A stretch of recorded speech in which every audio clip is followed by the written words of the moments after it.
कोष तथा गैर कोषमा आधारित कारोबार। कोषमा कोष प्रवाह विवरणको अवधारणा। कुनै पनि व्यवसायको आर्थिक क्रियाकलापको नतिजाका साथै वित्तीय विवरण देखाउने दस्तावेजहरू नाफा नोक्सान खाता साथै बासलात हुन्।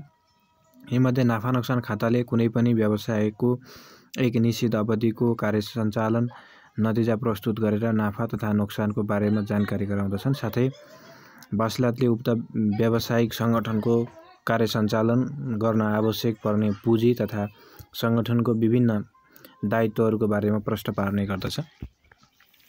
यी माथिका दुवै विवरणहरू एकदमै महत्त्वपूर्णका साथै प्रभावकारी हुँदाहुँदै पनि यिनीहरूले व्यक्त गरेका विभिन्न वित्तीय तथ्याङ्कहरू कुनै न कुनै ऐतिहासिक तथ्यमा आधारित हुने भएकाले यिनीहरू निर्माण गरिएको मितिदेखि अर्को मितिसम्म पुग्दा के कस्ता परिवर्तनहरू भए भन्ने कुराको बारेमा पत्ता लगाउन सक्दैनन्। त्यसकारण कुनै पनि बैङ्कको वित्तीय विवरण पत्ता लगाउन चाहने कुनै पनि व्यक्तिले उक्त बैङ्कको बारेमा अन्य महत्त्वपूर्ण जानकारी प्राप्त गर्न सक्दैनन्। कुनै पनि बैङ्किङ तथा व्यावसायिक सङ्गठनको वित्तीय अवस्थाको पहिचान गर्न कोषको प्रवाहको बारेमा थाहा पाउनु पर्दछ। त्यसैले कुनै पनि बैङ्किङ तथा वित्तीय सङ्गठनहरूको को प्रवाह सम्बन्धी आवश्यक कुराहरूको बारेमा जानकारी लिनको लागि तयार गरिने वित्तीय विवरणलाई कोष प्रवाह विवरण भनिन्छ। कोष प्रवाह विवरणका महत्त्वहरू नाफाको वितरणको बारे जानकारी गराउनु, लाभांशको आकार बारे थाहा पाउनु, व्यवसायको कार्यसञ्चालन मुनाफा पत्ता लगाउनु, मुनाफा र चालु अवस्था एवं विस्तारको बारे थाहा पाउनु, स्रोतहरूको पहिचानका शीर्षकहरू बारे जानकारी दिनु। कोष र गैर कोषमा आधारित बैङ्किङ कारोबार। कोषमा आधारित बैङ्किङ कारोबार बैङ्किङ तथा वित्तीय संस्थाको प्राथमिक सम्पत्ति र दायित्वको सहभागिता भएको र बैङ्कको आफ्नो कोषको प्रयोग गरिएको बैङ्किङ व्यवसाय वा कारोबारहरू कोषमा आधारित बैङ्किङ कारोबार हुन्। यिनीहरूको भुक्तानी वा प्राप्ति बैङ्कको प्राथमिक जिम्मेवारी रहने गर्दछ, जसमा बैङ्कले ब्याज आम्दानी प्राप्त गर्ने तथा ब्याज खर्च भुक्तानी गर्नुपर्ने हुन्छ। यस प्रकारको कारोबारबाट बैङ्कको कोष वा तरलतामा प्रभाव पर्ने र बैङ्कको प्राथमिक सम्पत्ति र दायित्व रहने भएकोले यसलाई कोषमा आधारित बैङ्किङ कारोबार भनिन्छ। कोषमा आधारित कारोबार बैङ्कको मुख्य कार्य अन्तर्गत पर्दछ, जुन हरेक तह र वर्गका वित्तीय संस्थाहरूले परम्परागत समयदेखि सञ्चालन गर्दै आएका छन्। यस प्रकारको कारोबारले बैङ्कमा कोषको आगमन र कोषको बहिर्गमन भई कोष प्रवाह हुने गर्दछ। यसको माध्यमबाट बैङ्कमा तरलताको आवश्यक मात्रा निर्धारण समेत हुने गर्दछ। कोषमा आधारित बैङ्किङ कारोबार सर्वसाधारण ग्राहकको दैनिक सेवा सञ्चालनसँग समेत जोडिएको र बैङ्किङ पहुँचलाई जनताको घर दैलोसम्म पुर्याउन सहयोग गर्ने कारोबार अन्तर्गत पर्दछ। यस प्रकारका कारोबारहरूमा ग्राहकको चल अचल सम्पत्ति बैङ्कमा राखिएको हुन्छ। बैङ्क तथा वित्तीय संस्था सम्बन्धी ऐन 2073 को व्यवस्था अनुसार यसलाई बासलातभित्रको कारोबार भनिएको छ। यसमा बैङ्कको प्राथमिक सम्पत्ति र प्राथमिक दायित्वको सहभागिता हुने भएकोले यसलाई कोषमा आधारित बैङ्किङ कारोबार भनिएको हो। केही कोषमा आधारित बैङ्किङ कारोबारहरू। 1 मा निक्षेपसँग सम्बन्धित बैङ्किङ कारोबार। निक्षेपसँग सम्बन्धित बैङ्किङ कारोबारमा बैङ्कले ब्याज वा बिना ब्याजमा ग्राहकहरूको चल वा तरल सम्पत्तिको प्राप्ति गर्छ भने त्यस्ता सम्पत्तिलाई ग्राहकको माग बमोजिम कर्जा लगानी समेत गर्दछ। यस प्रकार बैङ्किङ कारोबारमा ग्राहकहरूसँग छरिएर रहेका निक्षेपहरूलाई एकीकृत गरी लगानी योग्य पुँजी सङ्कलन गर्दछ, जसलाई ग्राहकको माग बमोजिम कर्जा प्रवाह समेत गर्दछ। बैङ्कका लगानी योग्य कोष तथा कोष आगमनको एक महत्त्वपूर्ण स्रोतको रूपमा निक्षेपमा आधारित बैङ्किङ कारोबार रहेको छ। बैङ्कले यस्ता कारोबारहरू चालु खाता, बचत खाता, मुद्दती खाता तथा कल निक्षेप खाता मार्फत सम्पादन गर्दछन्। यिनीहरूमध्ये म्याचुअल पिरियड तोकिएको मुद्दती खाताको निक्षेप बैङ्कको लागि विश्वसनीय लगानीयोग्य रकम हो। उक्त अवधिभर यस निक्षेपहरू बैंकले परिचालन गर्न पाउँदछ। 2 छ कर्जासँग सम्बन्धित कोषमा आधारित कारोबार। यस प्रकारको बैंकिङ कारोबारमा बैंकले आफ्नो कोष वा तरलताको प्रयोग गरी पूर्व निर्धारित प्रक्रियाहरू पालना गरी कर्जा ग्राहकहरूलाई नगद प्रवाह गर्दछ। यस प्रकारका कारोबारमा बैंकको प्राथमिक सम्पत्ति र दायित्वको संलग्नता हुने र बैंकले लगानीको रकम र ब्याज आम्दानी प्राप्त गर्नु प्राथमिक अधिकार भएकोले यसलाई कोषमा आधारित बैंकिङ कारोबार भनिन्छ। यस्ता कारोबारहरूबाट आफ्नो कोषको प्रयोग गर्न ग्राहकलाई दिइएको हुनाले ब्याज आम्दानी समेत प्राप्त गर्दछ। केही कर्जासँग सम्बन्धित बैंकिङ कारोबारहरू निम्न अनुसार छन्। उपभोग र सार्वजनिक कर्जा, सुन चाँदी कर्जा, सरकारी ऋण पत्र तितो कर्जा, मुद्दती रसिद दितो कर्जा, कन्ज्युमर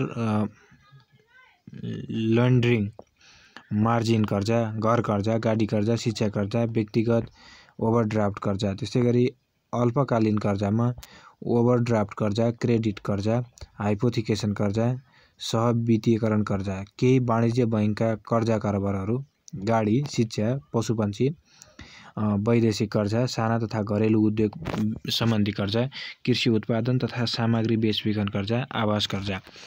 त्यसै गरी अर्को टपिक छ गैर कोषमा आधारित बैंकिङ कारोबार। कोषमा आधारित बैंकिङ व्यवसाय वा कारोबारमा बैंकको प्राथमिक सम्पत्ति र दायित्वको सहभागिता हुँदैन, तर पूर्वनिर्धारित प्रतिबद्धता अनुसार ग्राहकले भुक्तानी गर्नुपर्ने आफ्नो प्राथमिक दायित्व वहन नगरेमा यस्तो दायित्व बैंकमा सर्दछ र भुक्तानी गर्न बाध्य हुन्छ। यस प्रकारका कारोबारहरूलाई गैर कोषमा आधारित बैंकिङ कारोबार भनिन्छ।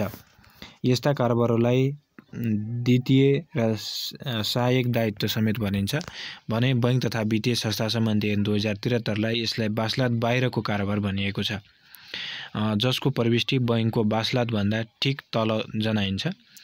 प्राथमिक पक्षले कारोबारमा भुक्तानी गरुन्जेल बैंकको कुनै पनि कोष वा तरलताको प्रयोग नहुने कमिसन आम्दानी प्राप्त गर्दछ। यदि दायित्वहरू प्राथमिक रूपले बैंकले वहन गर्नु नपर्ने तर ग्राहकले प्रतिबद्धता अनुसार समयभित्र भुक्तानी नगरेको खण्डमा चाहिँ बैंकले दायित्व वहन गर्नुपर्ने भएकोले यस्ता कारोबारहरूमा बैंकिङ जोखिम समेत रहेको हुन्छ। तर जोखिम न्यूनीकरण तथा सुरक्षित बैंकिङ कारोबारका लागि ग्राहकहरूबाट धितो सुरक्षण र सुरक्षाको प्रत्याभूति बैंकले प्राप्त गर्ने भएकोले कारोबारमा उच्च जोखिम भने रहँदैन। बैंकमा प्रचलित गैर कोषमा आधारित कारोबारहरू निम्न अनुसार छन्। 1 मा छ बैंक जमानत सम्बन्धी कारोबार। यस प्रकारका कारोबारहरू कुनै एक व्यक्ति वा निकायको पक्षले बैंकले उक्त ग्राहकको भुक्तानी प्रतिबद्धतालाई आफूले वहन गरी अर्को पक्षलाई ग्राहकको तर्फबाट निश्चित समयावधिभित्र भुक्तानीको निश्चित प्रतिबद्धता वहन गरेको हुन्छ। यस्तो प्रतिबद्धताको प्राथमिक जिम्मेवारी सोही ग्राहकलाई हुने, तर ग्राहकले भुक्तानी गर्न नसकेको खण्डमा भुक्तानी जिम्मेवारी बैंकले वहन गर्ने भएकाले यस्ता द्वितीय जिम्मेवारीमा ग्राहकले प्रतिबद्धता पूरा गरुन्जेल बैंकको कोषमा कुनै असर पर्ने नभएकोले यसलाई गैर कोषमा आधारित बैंकिङ कारोबार अन्तर्गत राखिन्छ। बैंकले दिने बैंक जमानत सुविधाहरू व्यक्तिगत जमानत र कार्यसम्पादन हेरफेरमा पेड बोन्ड जमानत, धरौटी जमानत वा यसै प्रकारका दुई पक्षीहरू जमानतहरू छन्। 2 मा छ पतित पत्र सम्बन्धी बैंकिङ कारोबार।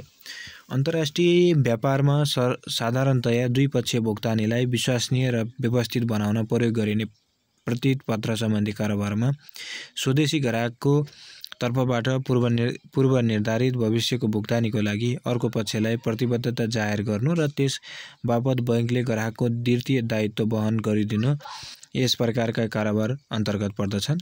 यस सम्बन्धी कारोबारमा पूर्व प्रतिबद्धता अनुसार निर्धारित समयमा ग्राहकले भुक्तानीको प्राथमिक जिम्मेवारी वहन नगरेमा यस्तो दायित्व बैंकले पूरा गर्दछ।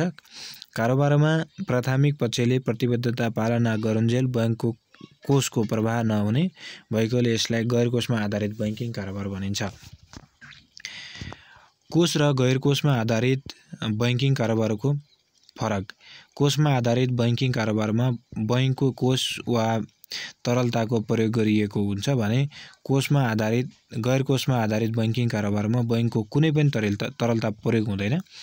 कोषमा आधारित कारोबारमा बैंकको प्राथमिक सम्पत्ति र दायित्वको सहभागिता रहेको हुन्छ भने गैर कोष कारोबारमा द्वितीय वा पूरक दायित्वको संलग्नता भएको हुन्छ।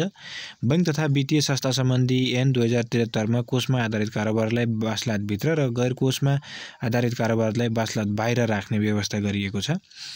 कोषमा आधारित कारोबारमा ग्राहकलाई भुक्तानी गर्नु बैंकको पहिलो तथा अन्तिम दायित्व हो भने गैर कोषमा आधारित कारोबारमा ग्राहकको प्रतिबद्धता अनुसार भुक्तानी नगरेमा मात्रै बैंकलाई दायित्व सर्दछ। कोषमा आधारित कारोबार बैंक स्थापना कालदेखि नै सञ्चालन हुँदै आएकोमा कोर बैंकिङ कारोबार हुन् भने गैर कोष कारोबार ग्राहकको सुविधाका लागि बढ्दै गइरहेको बैंकिङ कारोबार हो।